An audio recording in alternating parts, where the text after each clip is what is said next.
மக்களே கொஞ்சம் ஹெல்த் சரியில்லைன்ட்டு ஒரு அரைகுறையான சமையல் ஒரு 2-3 நாளாக என்ன ஃப்ரூட்ஸே இல்லாமல் பண்ணிட்டேன்னு அப்பா மகனும் கேள்வி மேலே கேள்வி. மகனை என்கிட்டே கேள்வி கேட்குறீங்க, இருங்கடா இன்றைக்கி உங்களை பழங்களாக சாப்பிட வைக்கிறேன்னு. இன்றைக்கி என் வீட்டு ஹெல்த்தி லஞ்ச் என்னென்னு பார்த்தா கொஞ்சம் அத்திப்பழம், லெமன், பப்பாயா, அங்கங்கே இருந்து 2-3 கத்திரிக்காய் எடுத்துக்கிட்டேன்.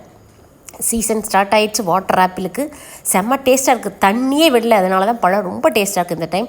நான் பறிக்கலனாலும் இங்கே பாரு எல்லா பழங்களும் கீழே வந்துடுது. கிளியார் குருவியாரெல்லாம் எங்களுக்கு வந்து சத்தம் போட்டு சாப்பிட்டுட்டு இருப்பாங்க.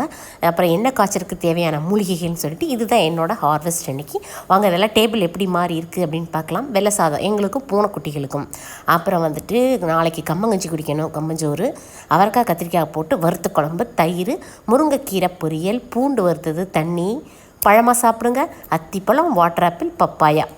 அது அந்த சீசனில் இல்லைங்காமல் ஏதாவது ஒன்று கிடச்சிட்டே இருக்குங்க. அதுதாங்க வீட்டு தோட்டம். Stay healthy.